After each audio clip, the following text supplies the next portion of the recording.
Physics में कल तक आप लोग देखे हुए थे किसके बारे में? प्रकाश के बारे में। प्रकाश क्या है उसके बाद में आप लोग देखे थे प्रकाश स्रोत के बारे में। प्रकाश स्रोत दो प्रकार का पढ़े हुए थे, एक प्राकृतिक था और एक मानव निर्मित या मानवकृत था। आज हम लोग देखेंगे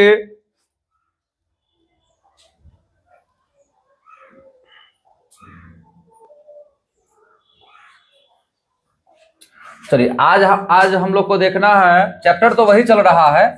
चैप्टर जो है ना आपका वो है प्रकाश का परावर्तन ही। चैप्टर प्रकाश का परावर्तन ही है।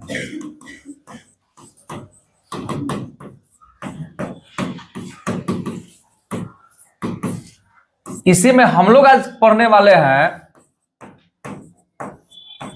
प्रदीप्त वस्तुएं और अप्रदीप्त।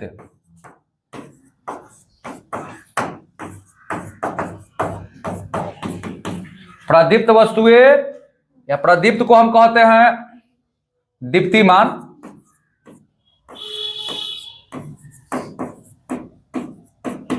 प्रदीप्त या दीप्तिमान भी कह सकते हैं। दीप्तिमान या प्रदीप्त वस्तुएं और अप्रदीप्त वस्तुएं। प्रदीप्त का होता है, हाथे लिखे हैं लुमिनस। बैटरी देख ले बड़ा लोग नहीं, लुमिनस के बैटरी हो खलई। अब समझ में आलो लुमिनस जो है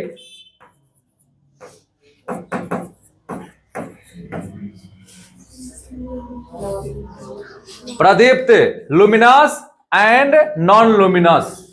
अब प्रदीप्त का मतलब क्या होता है और अप्रदीप्त का मतलब क्या होता है? देखिए, प्रदीप्त का मतलब होता है वे वस्तुएं, प्रदीप्त का मतलब होता है या दीप्तिमान का वे वस्तुएं जो प्रकाश स्वयं उत्सर्जित करती है।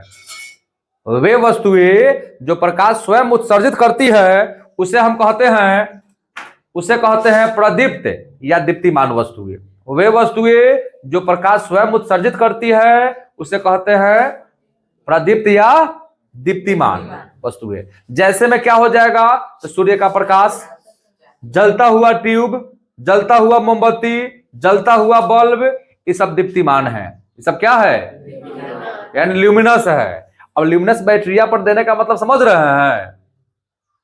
ल्यूमिनस बैटरी नाम जो रखा हुआ है वो काहे रखा हुआ है? क्योंकि उसका काम है जलाने का। अब बैटरी आप लेते हैं किस चीज के लिए? ताकि बैटरी में जो ऊर्जा है वो प्रकाश ऊर्जा या किसी ना किसी रूप में काम में आ जाए। आता नहीं आता है हो? तो हमारे कहने का मतलब है बैटरी का बात छोड़िए, यहां पर हमको देखना है दीप्तिमान और अदीप्तिमान या प्रदीप्त या अप्रदीप्त। ठीक है। अब अगर हम बात करें, समझिएगा, अब मान लीजिए हम देखते हैं प्रदीप्त के बारे में। किसके बारे में? प्रदीप्त।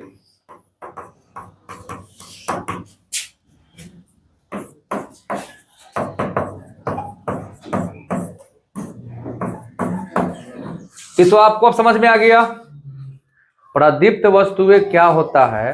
अब बता सकते हैं माने ऐसनका वस्तु जे प्रकाश उत्सर्जित करे वो प्रदीप्त वस्तु है, और जो प्रकाश उत्सर्जित न करे वो अप्रदीप्त है।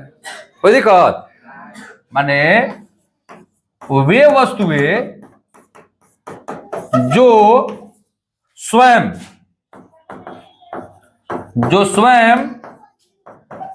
प्रकाश को उत्सर्जित करे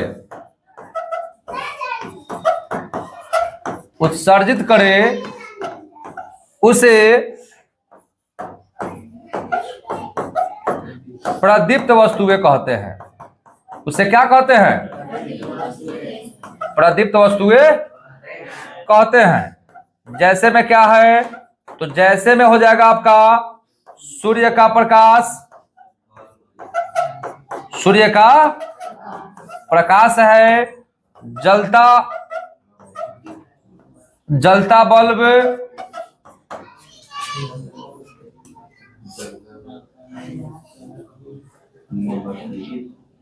जलता हुआ मोबाइल,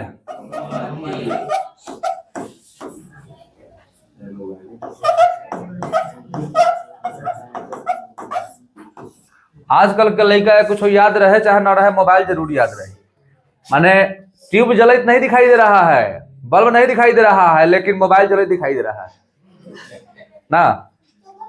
चलिए ठीक है, वो भी हो जाएगा। यहां देखिए, प्रदीप्त वस्तुएं वे वस्तुएं जो स्वयं प्रकाश को उत्सर्जित करे उसे प्रदीप्त वस्तुएं कहते हैं। सूर्य का प्रकाश, जलता बल्ब, जलता मोमबत्ती इत्यादि बहुत सारा चीज हो सकता है। बात समझे? तो इसको याद कहाँ करना है? याद करना है क्या? याद करना है। माने रात में जब कोई चीज आप देखते हैं जोर हो जाता है, तो कल आप पढ़े थे प्रकाश के बारे में, प्रकाश सूरत भी पढ़ लिए, अब पढ़ रहे हैं आप किसके बारे में? तो प्रदीप्त वस्तुएं। तो जौवन प्रकाश के उत्सर्जित करे वो प्रदीप्त हो गया, आज जिससे प्रकाश निकलबे न करे। हम कहे कि हे जे बाटे ई मार्करवा जो है जिसे हम लिख रहे हैं, ई प्रदीप्त है कि नहीं है? है का हो? इसमें से प्रकाश निकल रहा है का? निकल रहा है। कुर्सी जो है उसमें से प्रकाश निकल रहा है क्या? टेबल में से तो निकल रहा होगा, आपके कॉपिया में से तो निकलित होगा, कलम में से। जिसमें से प्रकाश न निकले वो सब जो है अप्रदीप्त है। अति है, याद करने का जरूरी है। तो याद हो गया, खाली कॉपी भरने का जरूरी है।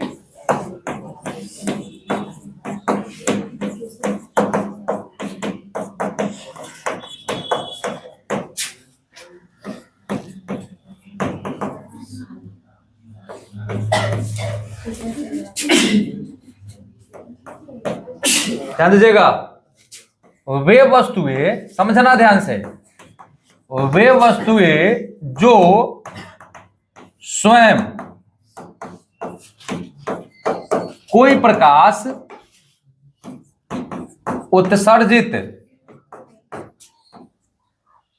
उत्सर्जित नहीं करे उसे अप्रदीप्त वस्तुएं अब देखो, प्रकाश उत्सर्जित करता प्रदीप्त और न करता अप्रदीप्त। बस अब सिंपल सा हम जैसे में क्या लिखेंगे? टेबल लिख दीजिए, कुर्सी लिख दीजिए, जिससे आप लिखते हैं वो लिख दीजिए, कॉपी लिख दीजिए, किताब लिख दीजिए। कितना लिखिएगा? कितना लिखिएगा आप? एक चीज लेकिन जरूर लिखिए ताकि आप कंफ्यूजन में आ जाए। अब कहिएगा चंद्रमा से तो प्रकाश मिलता है हमको, तो ये अप्रदीप्त कैसे हो गया? कहने का अर्थ है चंद्रमा से प्रकाश आपको मिलता है, लगता है ना हो, अनहरिया रात होके और उसमें क्या होगा कि चंद्रमा मतलब निकल जाए तो क्या होता है? पूरा जोर हो जाता है। तो प्रकाश तो आपके हिसाब से इससे आ रहा है ना, फिर भी ये अप्रदीप्त कैसे है? प्रकाश आ रहा है फिर भी अप्रदीप्त चंद्रमा है। तो देखिए, चंद्रमा का छोटा सा एक कहानी है, ध्यान रखिएगा, चंद्रमा का भी कहानी है। और यहां भी आप देखेंगे परावर्तन होता क्या है। देखिए, चंद्रमा में अपना कोई प्रकाश नहीं होता है, चंद्रमा में अपना कोई प्रकाश नहीं होता है, चंद्रमा में अपना कोई प्रकाश नहीं होता है। ध्यान रखिए, मान लीजिए ये पृथ्वी है, ये क्या है? ये है सूर्य, सौर परिवार के मुखिया, सबसे बड़ा सौर परिवार में यही ना है हो। पृथ्वी हो गया, ये सूर्य है। मान लो कि चंद्रमा है, मान लेते हैं, मानना है आपको सिर्फ समझने के हिसाब से। अब होगा क्या? किसका प्रकाश पड़ा इस पर? पड़ा। अब पढ़ने के बाद में ये रिफ्लेक्ट करता है। कहां करता है? रिफ्लेक्ट, माने परावर्तित होता है। क्या होता है? परावर्तित होके कहां आया? ये सूर्य है, इसको मान लिए हम चंद्रमा, इसको मान लिए है पृथ्वी। हम लोग किस पर रहते हैं? है पर रहते हैं का? इस पर रहते हैं। तो सूर्य से प्रकाश चंद्रमा पर पड़ा और चंद्रमा से परावर्तित होकर कहां पड़ा? पृथ्वी पर पड़ा। जिस कारण से हमको लगता है कि चंद्रमा से प्रकाश आ रहा है, लेकिन नहीं, वह सूर्य का परावर्तन है। किसका परावर्तन है? तो फिर आप कहिएगा कि रात में काहे लगता है, दिन में काहे नहीं लगता है? समस्या आएगा ना। दिन में भी आता है, लेकिन दिन में सूर्य का प्रकाश डायरेक्टली जब धरती पर आता है ना, तो उसका क्या हो जाता है, कम हो जाता है। कभी कभी देखिएगा मौसम खराब होगा, चाहे मतलब हल्का धूप होगा ना, तो उसमें दिखाई देगा कहीं पर, उसका प्रकाश आपको पता नहीं चलेगा, लेकिन होगा जरूर। बात समझे? तो चंद्रमा क्या हो गया आपका, अप्रदीप्त। क्या हो गया, समझ में आया कि नहीं आया? तो प्रदीप्त वस्तुएं और अप्रदीप्त वस्तुएं, उसको दिमाग में डाल लीजिए। कोई कहता है कि सूरज में प्रकाश है, नहीं भाई, प्रकाश उसमें नहीं है। सूर्य में प्रकाश नहीं है, सूर्य बोल रहे हैं, चंद्रमा में जो है, किसमें, चंद्रमा में जो है प्रकाश नहीं है। वो परावर्तन के कारण आपको लगता है कि उसमें प्रकाश है।